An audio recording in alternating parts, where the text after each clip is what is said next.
여러분 10월 6일 화요일 말씀과 함께 창세기 36장 말씀 교재 39페이지 제가 읽겠습니다. 에서는 가나안 여인 중 헷 족속 아다, 히위 족속 오홀리바마, 이스마엘의 딸 바스맛을 아내로 맞이하여 자식들을 낳습니다.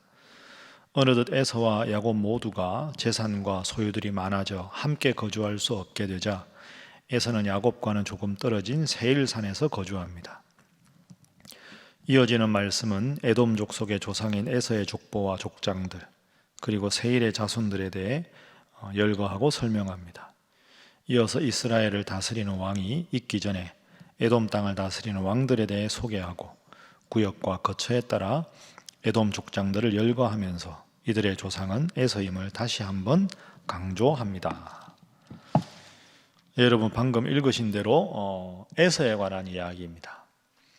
우리가 창세기를 전체적으로 구조를 보면 50장까지 있는데 1장부터 11장까지가 이제 원역사라고 해서 우리가 아는 역사 이전에 천지 창조 이야기, 아담과 하와 이야기, 가인과 아벨 이야기, 노아 홍수 이야기, 바벨탑 이야기 이런 이야기가 등장하고 12장부터 50장까지가 족장사 이스라엘의 가장 위대한 4명의 족장에 대한 이야기가 나옵니다.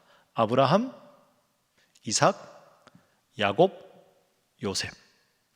그러니까 아브라함, 이삭, 야곱, 요셉인데 이 세 번째 인물이 야곱이죠. 야곱의 쌍둥이 형이 누굽니까? 에서죠. 그래서 오늘 이 36장에서 에서에 관한 이야기가 나오고 이제 37장부터 50장까지는 아브라함, 이삭, 야곱 했으니까 요셉 이야기가 이제 내일 본문부터 시작됩니다. 그래서 야곱 이야기가 쭉 되면서 에서의 족보 이야기로 야곱 이야기가 큰 흐름에서 야곱 이야기가 마무리가 되는 것이죠. 자, 오늘은 족보 이야기가 쭉 나오는데요. 자, 36장 1절 보십시오. 에서 곧 에돔의 족보는 이러하니라. 에서가 곧 에돔이다 하는 겁니다. 43절 보시겠습니까? 마지막 절. 막디엘 족장, 이람 족종이라. 이들은 그 구역과 거처를 따른 에돔 족장들이며 에돔 족속의 조상은 에서더라. 그래서 1절에 에서 곧 에돔의 족보, 에서 곧 에돔이라고 말한 이유는 맨 마지막 절에 에돔 족속의 조상이 에서이기 때문입니다. 여러분, 이 36장의 족보는 영적으로 아주 중요한 의미가 있습니다. 에서의 아버지가 누굽니까? 이삭이죠. 아브라함, 이삭, 에서와 야곱 아닙니까? 이삭이 하나님 잘 믿은 사람이었습니다. 그러니까 에서의 아버지 이삭은 하나님을 잘 믿은 사람. 에서의 할아버지가 누굽니까? 아브라함이죠. 하나님을 정말 잘 믿은 믿음의 조상. 그러면 에서도 하나님 믿는 믿음이 좋아야 자연스럽지 않습니까? 그 할아버지, 그 아버지인데. 그런데 그렇지가 않습니다. 자, 37장의 8절 보십시오. 에서 곧 에돔이 세일산에 거주했다. 야곱과 목축들이 많으니 목축할 가축들이 많으니까 세일산에 가서 에서가 거주합니다. 그러면 그 세일산에 원래 살던 사람들이 있겠지요. 그 사람들이 호리 족속들입니다. 자, 20절 보십시오. 그 땅의 주민 호리 족속 세일의 자손은 이렇게 됩니다. 그리고 마지막 43절에 에돔 족속이라는 단어가 나옵니다. 자, 여러분 이렇게 정리를 해볼까요? 아브라함이 에서의 할아버지, 이삭이 에서의 아버지. 그러면 에서도 어릴 적에는 믿음 생활을 했겠죠. 그 할아버지, 그 아버지 믿음을 받아서. 그러다가 지금 장성한 다음에 우리가 앞에서 보았지만 하나님 안 믿는 여인들과 결혼합니다. 하나님으로부터 멀어진 거죠. 그리고 8절에 세일산에 거주합니다. 세일산은 하나님이 믿던 사람들이 거주하는 곳이 아닙니다. 그리고 20절에 아까 보셨죠. 그 땅의 주민 호리 족속은 이방 족속입니다. 이방신을 섬기는 족속입니다. 그럼 세일산에 에서가 거하고 호리 족속이 거하다가 자연스럽게 두 부족이 통혼을 하는 거죠. 그래서 에서의 족속과 호리 족속이 서로 결혼 관계로 맺어지면서 그들을 통해서 태어난 족속이 에돔 족속입니다. 에돔 족속은 하나님을 완전히 떠난 족속, 이스라엘의 역사에서 가장 이스라엘을 괴롭히는 족속 중에 하나가 에돔 족속입니다. 그래서 첫 번째 기도 제목은 교훈은 늘 주님 곁에 머무르게 하소서 하는 것입니다. 늘 주님 곁에 머무르는. 자, 제가 전체적인 흐름을 말씀드렸는데요. 에서가 믿음 생활을 했겠지요. 결혼할 때 믿음 생활 안 하는 아내와 결혼합니다. 점점 믿음 생활을 안 했겠지요. 세일산에 하나님 안 믿는 사람들과 거주합니다. 그러다가 이방신을 섬기는 호리 족속과 통혼을 합니다. 그 결국은 에돔 족속의 조상이 됩니다. 하나님과 가까이 있던 에서가 점점 하나님으로부터 멀어져서 완전히 하나님을 배신한 에돔 족속의 조상이 된다. 여러분, 신앙생활이 그렇습니다. 조금씩 나태해지다 보면 하나님으로부터 자꾸 멀어져 가서 결국은 하나님께 등을 돌리게 됩니다. 이번에 벌써 3월부터죠. 우리가 3월 첫째 주부터 예배당 예배를 못 드리고 비대면 온라인으로 가정에서 주일 예배를 드렸습니다. 그러다 보니까 대면 예배를 해도 위험해서도 그렇지만 믿음 생활을 하는 것이 신앙에 열심히 식어져서 하나님께로 돌아오지 않는 사들이 많아졌습니다. 그리고 하반기에도 계속 코로나 때문에 교회에서 예배를 안 드리다 보니까 나도 모르게 믿음 생활이 점점 약해져서 앞으로 코로나가 완전히 종식되어도 하나님께 나오지 않을 분들이 많아질 수 있습니다. 그분들의 삶이 바로 에서의 삶과 비슷한 겁니다. 여러분 잘 살펴보십시오. 여러분이 지금 신앙의 어떤 상태인지, 하나님과 내가 얼마나 가까운지, 점점 멀어지고 있는지, 한참 멀어졌는데도 모르고 있는지, 그리고 여러분의 가족들은 어떤지, 여러분이 함께 신앙생활하는 남녀 선교회는 어떤지, 여러분의 교구 식구, 구역 식구들은 어떤지 돌아보셔야 합니다. 그래서 여러분부터 먼저 하나님 앞에 가까이, 그분들도 하나님께 가까이 있을 수 있도록 우리가 믿음을 격려하고 믿음 생활을 잘 권하는 게 우리가 해야 할 일인 줄로 믿습니다. 늘 하나님 곁에 머무는 것, 그것이 오늘 본문을 위한 통한 첫 번째 기도 제목입니다. 그리고 아울러서 두 번째 기도 제목은 각자가 영적으로 독립하게 하소서 하는 것입니다. 각자가 영적으로 독립하는 것. 자, 그럼 여러분, 에서의 자손들은 점점 하나님으로부터 멀어졌습니다. 그러니까 에서의 바로 직계, 그 밑에 쭉 내려가면서 에돔 족속으로 쭉 내려가면서 점점 하나님을 믿어야 되는 의식조차 없어져 버리겠죠. 에서는 그런 의식이 남아 있었을 겁니다. 에서의 아들들은 혹시 모르겠어요. 좀 있었을지.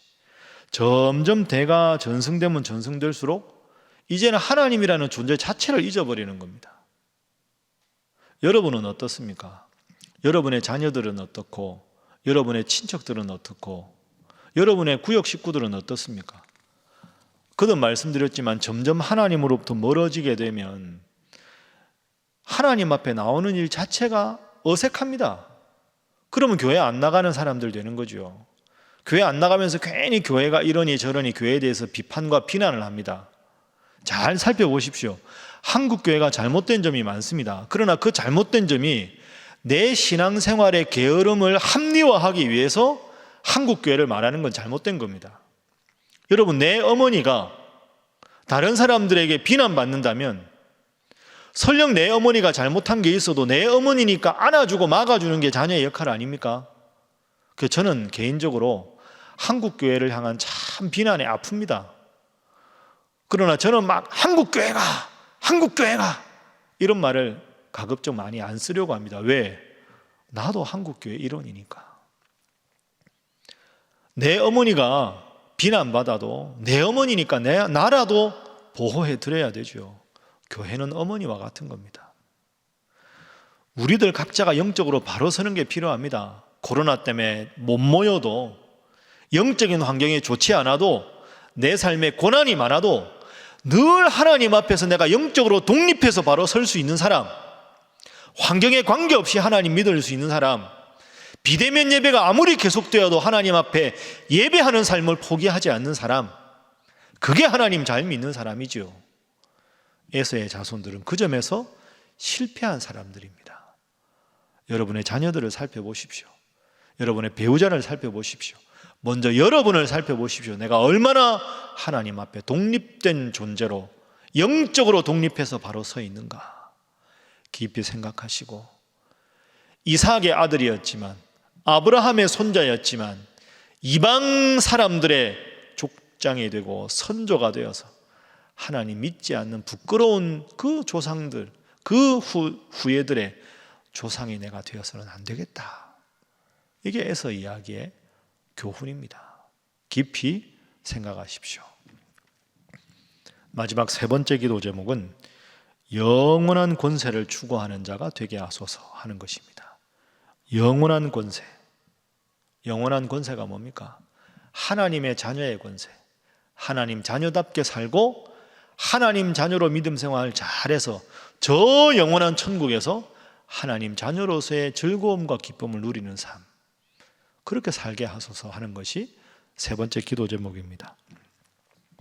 자, 여러분 본문의 31절 이하 보십시오. 31절, 이스라엘 자손을 다스리는 왕이 있기 전에 에돔 땅을 다스리는 왕들은 이러하니라. 이름이 나옵니다. 부올의 아들 벨라가 에돔의 왕이 되었다. 벨라가 죽고 보스라 사람 세라의 아들 요밥이 그를 대신해서 왕이 되었다. 요밥이 죽고 대만 족속의 땅에 후삼이 그를 대신하여 왕이 되었다. 쭉 39절까지 나옵니다. 여러분, 이 왕들 익숙한 이름 있으십니까? 없으시죠? 그렇습니다. 당대에는 이들이 왕이었으니까 얼마나 사람들 앞에서 유명세를 떨쳤겠습니까? 왕이라는 단어가 주는 아주 그 권위가 있죠. 그러나 역사가 쭉 흘러가면서 이들은 전혀 의미 없는 존재입니다. 그 당시 수십 년 동안 왕 노릇을 한 게 무슨 의미가 있습니까? 지금 우리에게는 생면부지의 사람이고 처음 들어보는 이름인데 왜 그럴까요? 아브라함, 이삭, 야곱, 우리는 이들을 한 번도 보지 못했지만 훌륭한 믿음의 사람으로 영원히 후세에 기억되고 있습니다. 왜? 이유는 하나입니다. 권력이 아니고 혈통이 아니고 지위가 아니고 신분이 아니고 유일한 한 가지, 믿음입니다. 하나님을 믿는 믿음에 바로 선 사람들이기 때문에 우리는 아브라함을 존경하고 이삭을 존경하고 야곱을 존경하는 거죠. 결국 영원히 계속되는 것은 오직 한 가지, 무엇이다? 믿음밖에 없다. 그러면 우리가 무엇을 추구해야 될지, 무엇을 추구하며 인생을 살아야 될지가 분명히 결정이 되는 거죠. 당대의 세력을 떨쳤으나 전혀 의미 없는 인생을 살아간 사람들이 아니라 무명의 사람들, 역사가 기억하지 못하는 사람들이지만 이 모든 역사의 창조주이시고 주권자이신 하나님께서 나의 이름을 기억하신다. 하나님께서 나의 이름을 생명책에 기록하셨다. 내가 죽어 저 영원한 천국에서 하나님과 함께 거하겠다. 하나님의 아들이고 하나님의 딸이다. 이것이 우리가 영원히 기억해야 될 가장 중요한 이름입니다. 너무 세상적인 것에 집착하지 마시고, 에서가 믿음의 태생이었으나 부끄러운 이방신을 섬기는 에돔 족속의 족상이 되어서 지금도 36장을 통해서 부끄러운 이름으로 기억되는 것이 아니라 유명하지 않지만 무명한 자지만 보잘것없는 자지만 하나님의 생명책에 기록된 그 이름, 하나님의 자녀라는 그 신분으로 영원한 자부심을 가지시고 믿음 생활 잘 하시는 우리 살아가는 모든 성도들 다 되시기를 주님 이름으로 축복합니다. 함께 기도하겠습니다. 하나님, 늘 주님 곁에 머물러 세상으로 나아가지 않게 하시고, 하나님, 저와 우리 모든 사랑하는 가족들, 가까운 사람들 영적으로 독립하게 하시며 영원한 천국의 소망을 두고 내 이름이 생명책에 기록된 것으로 기뻐하는 자로 살아가게 하여 주옵소서. 다 함께 주님 앞에 기도하겠습니다.